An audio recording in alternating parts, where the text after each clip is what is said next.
AITA for replacing myself with my twin brother at my in-laws' Christmas Eve party to see if anyone noticed? So here's the part that makes my stomach twist even as I write this. I actually pulled it off. My identical twin brother walked into my in-laws' house on Christmas Eve, shook hands, hugged people, sat at the dinner table, and not a single person noticed it wasn't me. Not my Mill, not my Phil, not my wife, not even my wife. The moment he texted me from their living room, "Bro, I'm in, no one has clocked it yet," I felt my entire body freeze. I thought this would be a dumb prank, a little test to see how much attention people paid to me. I didn't think it would actually work, but it was working, and that realization landed like a punch in the chest. And then, as I stared at my phone, another message came through from him. Your Mill is telling me to go help carve the turkey. What do I do?" That was the moment it hit me that this wasn't funny anymore. I had set something in motion that I wasn't sure I could control, and now my brother was in the thick of it, pretending to be me, while my entire in-law family gathered around none the wiser. And here's the cliffhanger I'll leave you on. When my wife leaned over to me at the table later that night and whispered something private, something I wasn't supposed to hear, it changed everything. Now let me back up and explain how this all started. I've been married for 3 years, and for those 3 years, I've been going to my in-laws' annual Christmas Eve party. It's a big deal to them. My Mill is one of those women who goes completely over the top with holiday traditions. Coordinated outfits, mountains of food, Christmas trivia games, carols around the piano, the works. My Phil plays Santa for the kids every year, and they make us all sit through his ho-ho-hos like it's Broadway theater. And me, I've never really felt like I fit in. Don't get me wrong, they're not cruel or anything, but they don't exactly make me feel seen either. Every year, I sit in the corner, people ask me the same small talk questions, and half the time they confuse my job for something else entirely. I could show up in a clown suit, and I think they just politely smile and keep eating ham. So this year, a dumb thought came to me when I was venting to my twin brother Jake. What if you went instead of me? I laughed when I said it. I bet no one would even notice. Jake, who's always been the bolder one between us, raised an eyebrow. Bet you $50 I could do it. That's when the idea grew legs. We didn't think it through the way we should have. We figured it would be quick. He'd go in, mingle for a bit, and then reveal himself. Everyone would laugh, and that would be that. But then I started thinking about how often my in-laws ignored me, how little attention they actually paid. A darker curiosity took root in me. What if I don't tell them right away? What if we see how far this goes? Jake thought it was hilarious. I told myself it was just an experiment. The plan was simple. Jake would wear the sweater my wife picked out for me, the one with the tacky reindeer she insists on every year. He'd memorize a few family stories, the names of everyone's kids, and just show up. Meanwhile, I'd stay home, waiting for his texts about how it was going. When Christmas Eve rolled around, I felt a rush of adrenaline as Jake sent me a selfie from their driveway, flashing a thumbs up. 10 minutes later, he texted again. Inside, easy. And that's when the high turned into something else. Because as the texts kept coming, each one more outrageous than the last, Mill just kissed me on the cheek. Phil asked if I wanted a beer. Your wife's dad is telling me a story about his old job, LOL. I realized no one was going to notice. Not even her. Not even my wife. That's when things started spinning out of control. And it all built to that moment at the dinner table where she leaned in close to whisper something she thought she was telling me, something I wasn't ready to hear. And now, I don't know what to do. When Jake texted me, "Dude, she just whispered something about a secret. What the hell do I do?" My entire body went cold. A secret? My wife, leaning in at the table, sharing something private and intimate with who she thought was me? It felt like my stomach was turning inside out. I called Jake immediately, but he declined the call. Seconds later, a message. "Can't answer. Everyone's looking. She thinks I'm you. What if she says it again?" I felt like I was choking. This stupid prank wasn't supposed to reach this level. It wasn't supposed to hit my marriage, of all things. So I did the only thing I could think of. I told him to just nod, play it safe, smile, pretend like he knew what she was talking about, and pray she didn't go deeper. That bought us a little time, but the longer Jake stayed, the more tangled this got. Apparently, my wife reached under the table at one point and squeezed Jake's knee, my knee. He sent me a frantic message. "Bro, she's touching me. WTF?" I wanted to laugh, but my throat was too dry. He wasn't wrong to panic. This had crossed a line. And it wasn't just her. My Mill asked him to help in the kitchen, so now he was in there, carving turkey and listening to gossip about other family members. My Phil pulled him aside for a man-to-man chat about finances. The cousins roped him into charades. Every single time, he sent me running commentary, and with every update, my chest felt tighter. But the real fallout? It came later. Because after dinner, while everyone was lounging in the living room, Jake messaged me again. "Bro, problem. Big problem. She wants to go for a walk. Just us." I froze. My wife, every year after Christmas Eve dinner, liked to take me on a short walk outside, just to get some air, talk privately, steal a few quiet moments away from the chaos. It was our thing, our tradition, and now she was trying to do it with Jake. I told him to fake a stomachache. He refused. He said it would look suspicious. He said she was already grabbing her coat. And then, as if my nerves weren't already on fire, another text came through. She just said she wants to tell me something tonight that she couldn't say in front of anyone else. "Dude, I think it's about you. What do I do?" I didn't have an answer. I was sitting at home, staring at my phone, realizing this whole experiment had spiraled into something I had zero control over. My twin brother was about to hear something my wife had meant only for me. And then he sent me one more message before they walked out the door. If this ruins your marriage, don't blame me. You wanted this test. The fallout wasn't just about whether they'd notice the switch anymore. It was about what my wife was hiding and whether my brother would learn it before I ever did. And as they stepped outside together into the winter night, I realized this was no longer a prank. It was a trap I'd built for myself. Jake called me. Not texted, called. And when I saw his name light up my screen, I swear my heart stopped. I picked up instantly. But it wasn't Jake's voice I heard first. It was hers, my wife, clear as day, through the winter air, speaking in that low, serious tone she only used when something really mattered.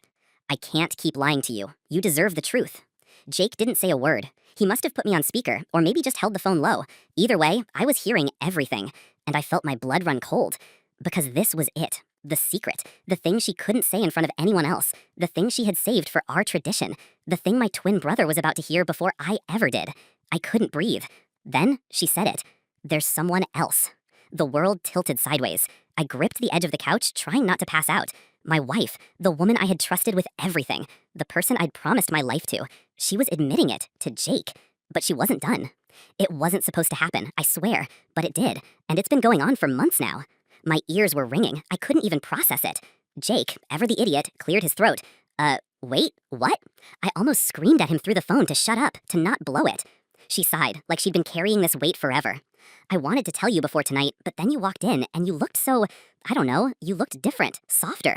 I thought maybe you already knew somehow. Maybe that's why you've been acting off lately. Acting off? She had noticed. Maybe she thought Jake's slightly different mannerisms were me picking up on the affair. Jake, trying to play along, muttered something vague like, yeah, I figured. My wife actually grabbed his hand. I could hear the rustle of coats, her breath shaking. Please don't hate me. I didn't mean for this to happen, but it did, and now I don't know what to do. And then, the explosion. The part that made my vision blur and my body lock up. Because the next words out of her mouth weren't about some stranger, or a coworker, or even a friend. They were about someone I knew, someone close. It's your cousin. It started at Thanksgiving. I dropped the phone. Jake's voice came muffled through the speaker, saying something like, what the hell? But I couldn't focus. I couldn't think. My wife had just admitted she was cheating with my cousin. The Christmas lights outside my window blurred through tears I hadn't realized were falling. My chest felt like it was caving in. And somewhere, distantly, I heard her whisper again. I'm so sorry. I didn't mean for you to find out this way. But she wasn't talking to me. She was talking to Jake. And that was the moment I knew this prank, this stupid experiment, hadn't just gone too far. It had blown my entire life apart.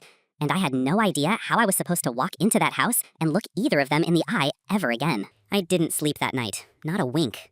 The whole time I lay in bed, staring at the ceiling, my phone still clutched in my hand like it might burn through my skin. Jake had ended the call without saying much else, but the damage was already done. My wife's words kept replaying in my head like some cruel recording stuck on repeat. It's your cousin. It started at Thanksgiving. The longer I thought about it, the worse it got. It wasn't just about her cheating. It was who she chose. My cousin. Someone who had been at every Christmas, every Easter, every family barbecue since we were kids. Someone I was supposed to trust, like a brother. By the time morning came, my stomach was in knots. I tried to go through the motions, shower, coffee, wrapping the last few gifts, but my hands shook the whole time. My wife acted normal, humming to herself as she fussed with the decorations, the same woman who had shattered my world hours before. And then came Christmas Eve at my in-laws. The second we walked in, I knew something was off. Not with me, I was holding it together, barely, but with everyone else. My cousin wasn't there yet, but whispers traveled fast in my family. My aunt and uncle were stiff, my parents were weirdly quiet, and my wife? She looked like she was about to crawl out of her skin. Jake had told someone. He had to have. Maybe not the whole truth, but enough to light a fire. And sure enough, 10 minutes later, the front door opened, and in walked my cousin. The room shifted like gravity itself changed. My wife froze, eyes darting to him for half a second too long. He avoided looking at anyone, going straight to the kitchen like he had something urgent to do. I swear I felt everyone's gaze flicker between the three of us. Me, my wife, him. They didn't know yet, but they sensed. Families always do. Dinner was a nightmare. The table, usually loud with laughter, was tense and quiet. Forks scraped against plates. My cousin barely touched his food. My wife kept sipping her wine like it might wash her guilt away. And then my aunt snapped. She slammed her fork down, her voice sharp enough to slice through the silence. I don't know how you could do this. To him, to all of us. The table froze. My heart stopped. My cousin's face went pale. My wife's hand shook so badly she almost spilled her drink. I couldn't believe it. My aunt knew. Jake must have told her, and she couldn't hold it in. My dad cleared his throat, trying to calm her, but she was already on a roll.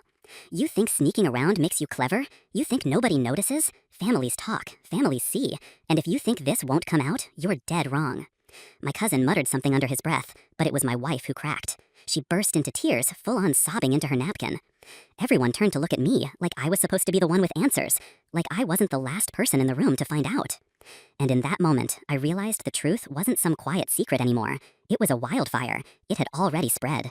The family was splintering before I even had the chance to confront either of them. The only sound in the room was my wife's broken voice as she whispered the words that turned the night into chaos. I'm sorry, I didn't mean for him to find out like this. But she wasn't looking at me. She was looking straight across the table, at my cousin. The room erupted. Chairs scraped back. Voices overlapped, angry and loud. My uncle shouted at my cousin. My mom begged for everyone to calm down. And my wife? She just kept sobbing. And I sat there, numb, while the family I grew up with tore itself apart right in front of me. The shouting swirled around me like a storm. Everyone was talking at once, voices rising and crashing, accusations flying across the table like knives. My aunt had both hands gripping her wine glass so hard I thought it would shatter.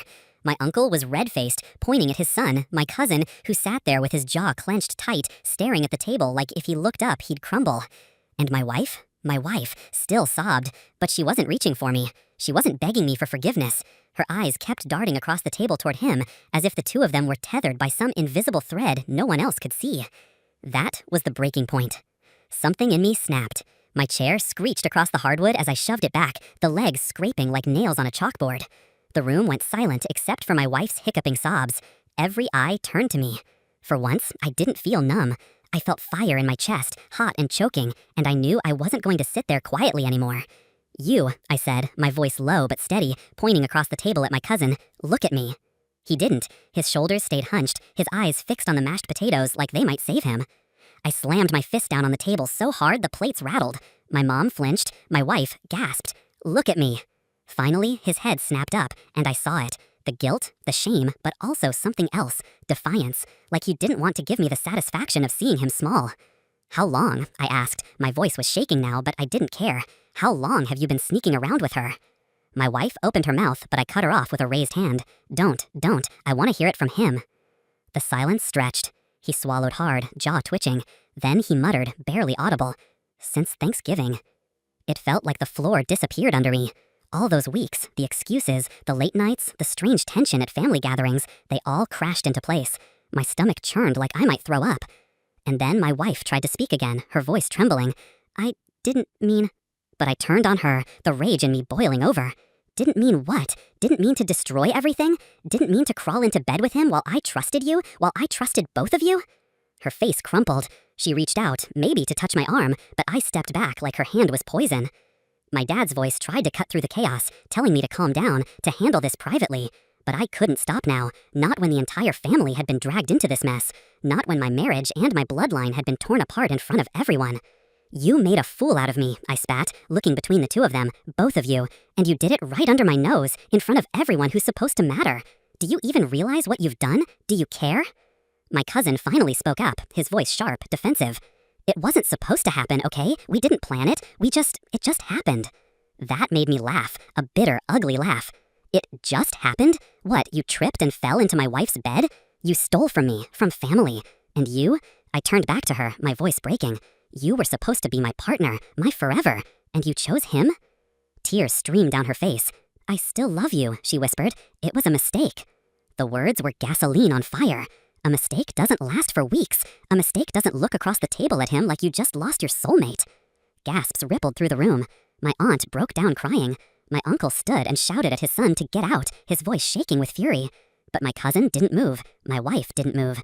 They just sat there, both of them looking broken, but not broken enough. So I stood.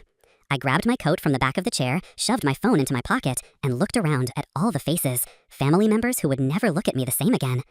You two deserve each other, I said finally, my voice raw, but don't ever expect me to forgive any of you. And with that, I walked out. The last thing I heard before the door slammed behind me was my mother sobbing my name, and my wife's desperate cry, please, wait. But I didn't wait. Not anymore. That was the night everything ended. My marriage, my trust and family, and the illusion that Christmas meant togetherness. Instead, it became the night I learned betrayal could wear the face of the people you loved most. And as I walked into the freezing night, I knew there was no going back. It had been 3 months since that Christmas Eve. I hadn't spoken to either of them, my ex-wife or my cousin. I'd filed for divorce, moved into a small apartment across town, and cut off most family contact just to breathe without the sting of betrayal choking me. Then, one morning, an envelope slipped through my mailbox. No stamp, no return address, just my name, scrawled in handwriting I knew too well. Inside was a folded piece of paper, a letter, from her.